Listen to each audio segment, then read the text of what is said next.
Hello students, this is Rani ma'am from unique classes और आज का हमारा सेशन है fundamentals of English.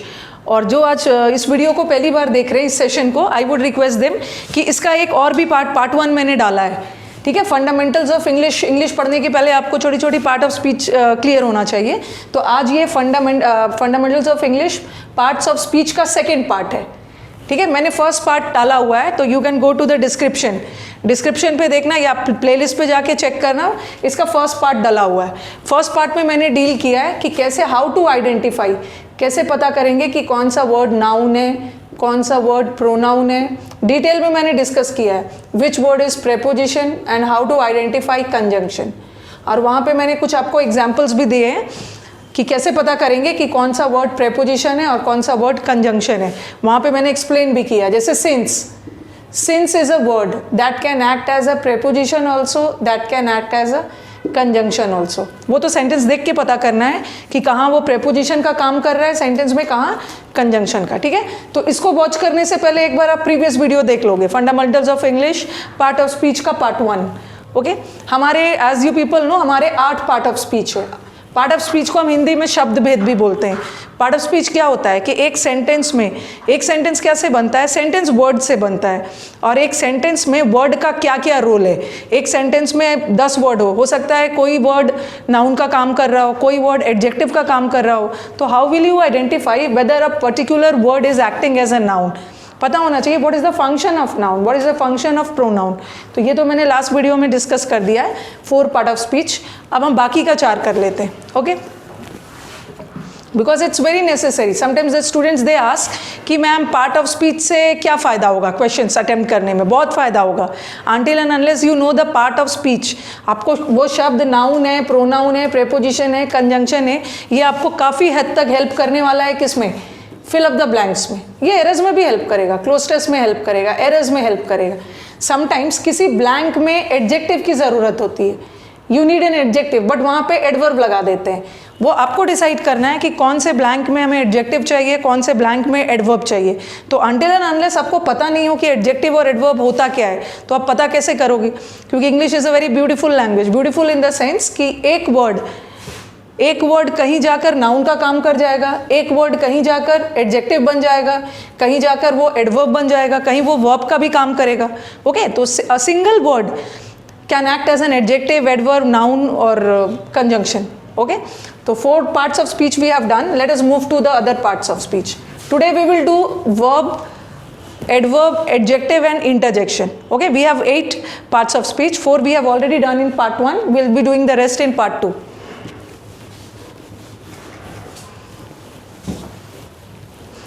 Now let us start with verb. If somebody asks you verb क्या होता है, जूनियर क्लासेस से ही आप पढ़ते आ रहे हैं कि verb क्या होता है। verb action words, doing words. छोटे होते हैं टीचर सिखा देते हैं खाना पीना, जब भी कोई क्रिया हो रही है, whenever you are doing an action that means that word denotes verb. But ठीक है, एक्शन वर्ड्स verb होते हैं, बट verb जो हमारा होता है ये सिर्फ एक्शन ही नहीं बताता है। verb it denotes action of the subject. Subject यहाँ मैथ्स और इंग्लिश वाला सब्जेक्ट नहीं है, यहाँ subject is the doer. Okay, subject यहाँ पे डूअर है। Doer in Hindi is known as कर्ता। कर्ता कौन है? जिसके बारे में वाक्य में बात कही गई है वो हमारा कर्ता है। तो वर्ब क्या बताता है? कोई एक्शन जो सब्जेक्ट जो डूअर के द्वारा हो रहा है। और दूसरा, apart from denoting action, verb हमारा एक और चीज बताता है, that is state of the subject. Subject का स्टेट, ठीक है, सब्जेक्ट का state in the sense the existence of the subject. State is अवस्था, स्थिति। Okay, and you can say the state of, ऐसा भी बोल सकते हो स्टेट ऑफ बीइंग, कि कोई व्यक्ति क्या है। ऐसा नहीं है कि जब एक्शन होगा तभी वर्ब होगा, कभी कभी बगैर वर्ब एक्शन का भी देयर आर सर्टेन वर्ड जो वर्ब बताता है, उसको हम स्टेटिव वर्ब बोलते हैं। अभी मैं आपको बताती हूँ। तो वर्ब पहचानने का तरीका क्या है, एक दो चीज़ मैं और बताती हूँ। पहले हम खैर इंग्लिश में तो कोई ट्रिक्स होता नहीं है, but still we can use some of them. Verb क्या बताता है? एक तो हमारा वर्ब कर्ता का एक्शन बताता है, कर्ता के द्वारा कोई काम की गई हो। Okay, the action performed by the subject वो हमारा वर्ब है। And apart from denoting action ये स्टेट भी बताता है, the state of the subject, जो करता है हमारा, the subject is in which state, okay. And ये देखो, और बेस्ड ऑन दैट, ये देखो मैं दो तीन आपको एग्जाम्पल्स दे रही हूँ। जैसे मैंने लिखा he reach the station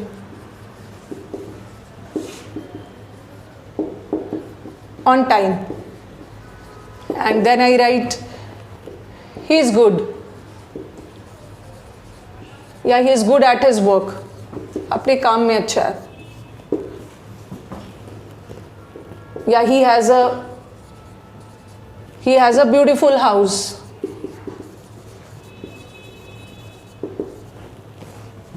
then I say he goes to school on time.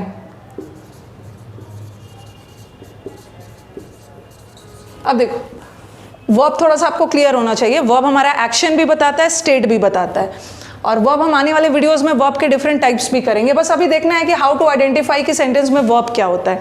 इस सेंटेंस में देखो रीच्ड भी वर्ब है, इस सेंटेंस में इज वर्ब है, यहाँ पे हैज वर्ब है, और यहाँ पे गोज वर्ब है। तो यहाँ जो रीच्ड है, वर्ब का दो डेफिनेशन है, एक तो वर्ब एक्शन बताता है और दूसरा वर्ब स्थिति, स्टेट बताता है, कर्ता का स्टेट क्या है। He reach the station on time, no doubt this is a verb, but यहाँ पे it's not denoting any state. Reach पहुँचने में कोई क्रिया हुई होगी, okay. In order he reach the station means he had done some movement, he had done some action, so this is a verb। क्या denote कर रहा है? एक्शन। उसके स्टेशन पहुंचने में कोई क्रिया तो हुई है, कोई एक्शन हुआ है, कोई मूवमेंट हुआ है, सो यहाँ reached is verb, but it is not denoting action. ये क्या, it is not denoting state, ये क्या डिनोट कर रहा है? एक्शन। नेक्स्ट आ जाओ, ही is good at his work, वो अपने काम में अच्छा है। यहाँ तो कोई मूवमेंट या कोई क्रिया नहीं हो रही है, सिंपली बताया जा रहा है कि वो अच्छा है, उसका स्टेट बताया जा रहा है, उसकी स्थिति। तो this is also a verb, but verb over here is denoting state. He has a beautiful office, उसके पास एक बहुत ब्यूटीफुल ऑफिस है। यहाँ हैज़ हमारा वर्ब है, नो डाउट हैज़ वर्ब है, बट यहाँ हैज़ कोई एक्शन नहीं बता रहा है, यहाँ स्टेट बताया जा रहा है। तो यहाँ का हैज़ भी वर्ब है, बट ये स्टेट बता रहा है। आने वाले वीडियोस में हम वर्ब को बहुत डिटेल में डिस्कस करेंगे। स्टेट बताने वाले वर्ड को हम स्टेटिव वर्ब्स बोलते हैं। He goes to school on time, यहाँ तो उसका गोज़ जाने में कोई क्रिया हो रही है, जाने में there is an action being performed by the subject, so this is also verb, but this is action, okay. और वर्ब पहचानने का तरीका क्या होता है? एक छोटा सा ट्रिक है। वर्ब पहचानने का तरीका क्या होता है कि देखो किसी वर्ड का पास्ट टेंस बन जा रहा है, that means that is a verb, because past tense कभी भी नाउन का नहीं बनता है। पास्ट टेंस जब भी बनेगा वर्ब का बनेगा। तो किसी भी वर्ड का पास्ट टेंस बन जा रहा है, इसका मतलब है कि वो वर्ब है। बट कभी कभी ऐसे भी होते हैं, कुछ ऐसे वर्ब्स होते हैं जिसका तीनों फॉर्म सेम है, और जिसका पास्ट टेंस नहीं बन रहा है ना, तो एक चीज़ आप और कर सकते हो, उसका आईएनजी बना के देखो। अगर आईएनजी भी बन जा रहा है, इसका मतलब है वर्ब है। तो so in order to identify a verb identify करने के लिए कंसेप्चुअली आइडेंटिफाई करना होगा, उसका फंक्शन देखते हुए। बट थोड़ा सा अगर ट्रिक फॉलो करते हो कि कैसे पता चलेगा कि कोई भी वर्ड वर्ब है, तो आप उसका पास्ट टेंस बना के देखो। अगर जिस वर्ड का पास्ट टेंस बन जा रहा है वर्ब है, अगर पास्ट टेंस में दिक्कत हो रही है तो उसका आईएनजी बना के देखो। अगर आईएनजी बन जा रहा है, इसका मतलब है वो वर्ब है। ये देखो सेंटेंस मैंने लिखा कट, सपोज मैंने लिखा कट, और कट का पास्ट टेंस भी कट होता है, कट कट कट। देन आपके दिमाग में आएगा कि मैम यहाँ तो पास्ट टेंस भी कट है और प्रेजेंट टेंस भी कट है, तो कैसे पता चलेगा कि कट वर्ब है या नाउन है, क्या है? लेकिन यहाँ पे कटिंग करके देखो, कट का आईएनजी तो बन जा रहा है ना। जब आईएनजी बन जा रहा है, इसका मतलब है कि वो वर्ब है, ठीक है।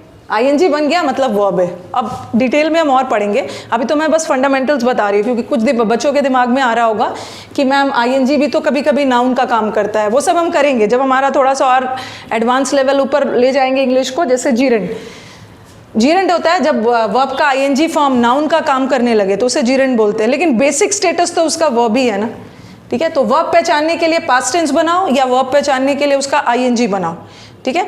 और कुछ बच्चों के दिमाग में आ रहा होगा कि मैम कट को एज अ नाउन भी यूज़ कर सकते हैं। तो फंडामेंटल्स करने के बाद एक वीडियोस में हम बहुत सारे सेंटेंसेस करेंगे, क्योंकि कभी कभी कोई वर्ड कट वर्ड कहीं जाके नाउन का भी काम कर जाएगा, कहीं जाके वर्ब का भी काम कर जाएगा, ठीक है। तो ये तो मैं आपको बताऊंगी। जैसे ऐसा मैंने लिखा ही कट द वेजिटेबल्स, उसने वेजिटेबल्स को काटा, पास्ट टेंस में, इसलिए मैंने एस नहीं लगाया। और फिर मैंने लिखा there was a deep cut, there was a deep cut in his body, on his body, उसके बॉडी में बहुत डीप कट था। ठीक है, कट आ गया मतलब कट कर गए, जैसे ऑपरेशन के समय आप कट करते हो, there was a deep cut. तो यहाँ का कट किसका काम कर गया? जैसे किसी को चोट लग जाती है, ठीक है, कहीं चोट लग गई, किसी चीज से आपका पैर कट जा रहा है, तो ये कट हमारा नाउन का काम कर गया। लेकिन ये क्या है? डीप, डीप मतलब गहरा, ये एडजेक्टिव है, और एडजेक्टिव किसकी विशेषता बताता है? नाउन की। बट यहाँ का कट क्या है? वर्ब। तो cut can act as a verb also, cut can act as an noun also. ये हम करेंगे, बहुत सारे सेंटेंसेस देने वाली हूँ जहाँ आप मुझे बताओगे कि कहाँ का वर्ड नाउन है, क्योंकि इसके पहले मैंने बोला a single word can act as a noun also, it can act as an adjective also, not pronoun, it can act as an adverb also. Okay, तो ये तो हमने वर्ब का किया कि वर्ब पहचानने का तरीका क्या है? आईएनजी बना के देखो, या तो उसका पास्ट टेंस बना के देखो, और बाकी डेफिनेशन से भी जाना है। वर्ब स्टेट बताता है, वर्ब एक्शन बताता है, और इसी वर्ब, जैसे टेंस हमारा पार्ट ऑफ स्पीच नहीं है, लेकिन ये टेंस जो है यही वर्ब से कनेक्टेड है। टेंस किससे कनेक्टेड है? वर्ब से, क्योंकि सेंटेंस में वर्ब से ही पता करते हैं हम सेंटेंस का टेंस। ये देखो मैंने लिखा ही गोज, ये वर्ब है।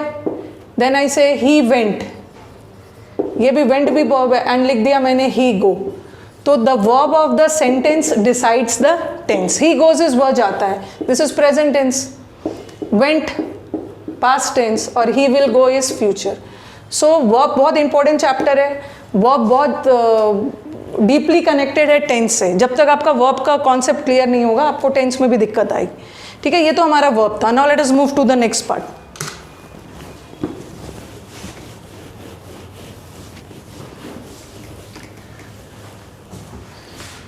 You have adjectives, you have adjectives, and then you have adverbs. ये तो मैं बस फंडामेंटल नॉलेज दे रही हूँ, इससे रिलेटेड अभी डीप में बहुत सारी चीज़ें पढ़नी है। कभी कभी एडजेक्टिव भी वर्ब का काम कर जाता है, कभी कभी वर्ब भी एडजेक्टिव का काम कर जाता है, वो सब हम अपने सेंटेंसेस में करेंगे।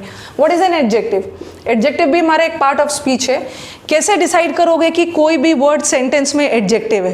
कैसे डिसाइड करोगे? बस याद रखना है कि अगर वो नाउन और प्रोनाउन की विशेषता बता रहा है तो दैट इज एन एडजेक्टिव। तो in short, adjectives are describing words. ठीक है, विशेषता बताने वाले वर्ड्स एडजेक्टिव्स होते हैं। अब आपके दिमाग में आएगा कि ये डिस्क्राइबिंग वर्ड्स है, तो ये किसकी विशेषता बताता है? ये किसकी बताएगा? ये नाउन की विशेषता बता सकता है या प्रोनाउन की। ओके, संज्ञा या सर्वनाम की विशेषता बताने वाले words adjectives. Words describing nouns and pronouns are adjectives. If I say the clever fox defeated the brave lion,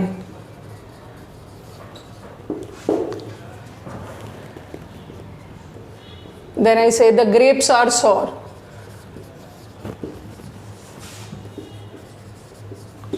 that boy helped me,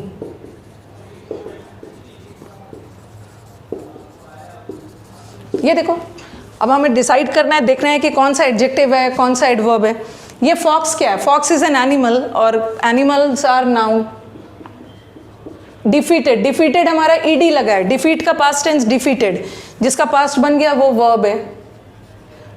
the तो हमारा आर्टिकल है, ये तो सबको पता है, यहां भी द आर्टिकल है। Lion is an animal, lion noun है। जस्ट सी, अब देखो नाउन की विशेषता बता रहा है ना, द फॉक्स, फॉक्स में भी कैसा फॉक्स? चालाक, क्लेवर फॉक्स। और नाउन की विशेषता बताने वाले वर्ड्स एडजेक्टिव्स।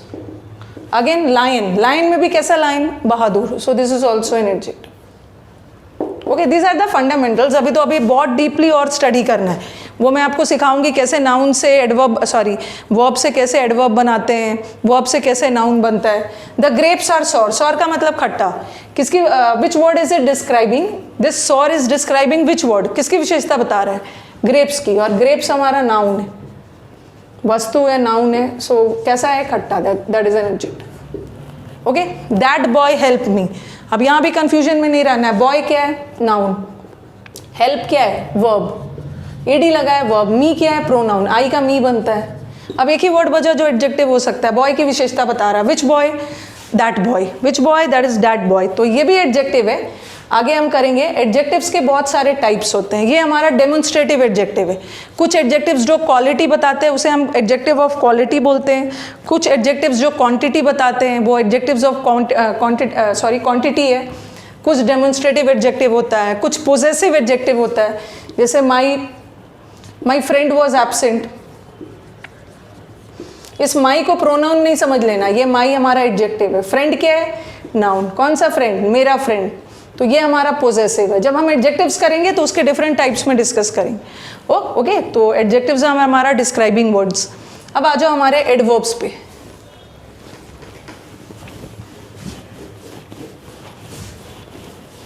एडवर्ब, नाम में ही इसका वर्ब है, ठीक है, नाम में ही इसका वर्ब है। दैट मीन्स जैसे जूनियर क्लासेस से हमें पढ़ाया जा रहा है, what is an adverb? Adverb in Hindi is known as क्रिया विशेषण।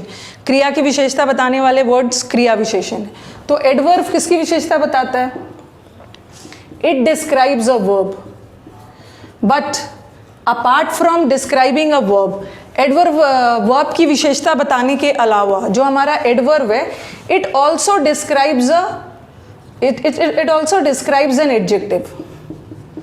जो हमारा एडवर्ब है, क्रिया विशेषण है, ये सिर्फ वर्ब की विशेषता नहीं बताता है, ये एडजेक्टिव की भी वर्ब की भी बताता है, एडजेक्टिव की भी बताता है और साथ में दूसरे एडवर्ब की भी बताता है, another adverb.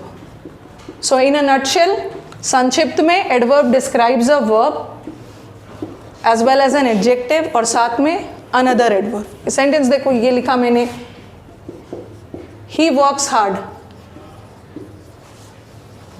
and then I write he works very hard.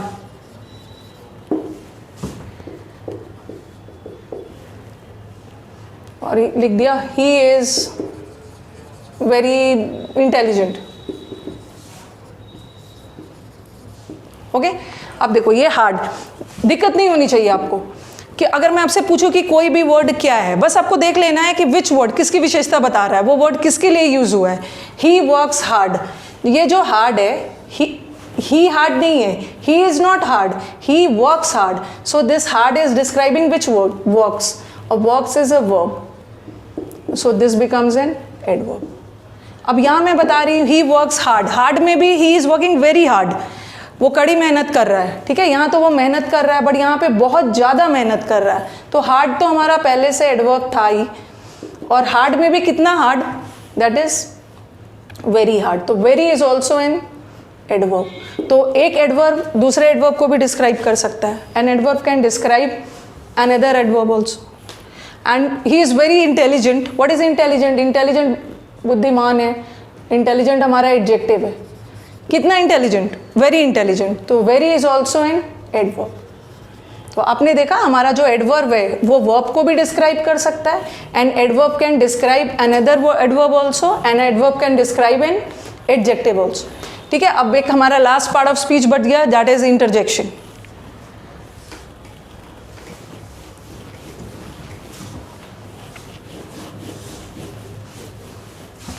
That is the 8th one है, पहले 4 कर दिया था, 4 इंटरजेक्शन।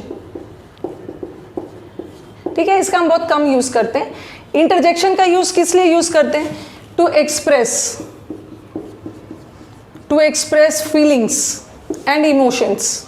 फीलिंग्स और इमोशंस एक्सप्रेस करने के लिए, फीलिंग्स एंड इमोशंस के लिए हम इंटरजेक्शन का यूज करते हैं। जनरली जब आप बहुत ज्यादा खुश होते हो तो आप बोलते हो ना, hurray hurray, we have won the match. और जनरली इंटरजेक्शन वाले वर्ड्स को हम एक्सक्लेमेशन से करते हैं, क्योंकि इंटरजेक्शन का हम यूज़ क्यों करते हैं? इंटरजेक्शन एक्सप्रेसेस कैसी वाली feelings? Sudden, it expresses, to express sudden feeling of emotions और या फीलिंग्स, और फीलिंग्स या इमोशंस। और ये जो फीलिंग्स और इमोशंस है, ये जॉय का भी हो सकता है, खुशी वाला भी हो सकता है, दुख वाला भी हो सकता है, सरप्राइज वाला भी हो सकता है। ओके, जैसे हुर्रे वर्ड यूज करते हैं, hurray we have won the match. Hurray किसके लिए होता है? जॉय के लिए। जैसे आ किसके लिए यूज होता है? सौरो के लिए। अल्लास, अल्लास ये भी सौरो के लिए होता है। Bravo, bravo, we have won the match. Bravo is शाबाशी के लिए, अपलॉड के लिए, अपलॉज के लिए, ठीक है। तो इंटरजेक्शंस हम जनरली फीलिंग्स वगैरह एक्सप्रेस करने के लिए करते हैं। तो हमने आज फंडामेंटल्स ऑफ इंग्लिश कंप्लीट कर लिया है, तो इसको अच्छे से आप पहला वाला वीडियो भी देख लोगे ताकि आपको सारा पार्ट ऑफ स्पीच क्लियर हो जाए। But this was only the basics, अभी इसके डीप में और भी स्टडी करना है, ठीक है। अगर वीडियोस पसंद आ रहे हैं तो do like it and share it among your friends. Comments तो आपके वैल्यूबल है ही, कौन कौन से टॉपिक्स और मुझे कवर करना है। जैसे एक स्टूडेंट का था, मैम अगो और बिफोर बता दीजिए, तो आपको आने वाले सीरीज में अगो बिफोर भी मिल जाएगा। ओके, चलो let's end the class. Thank you.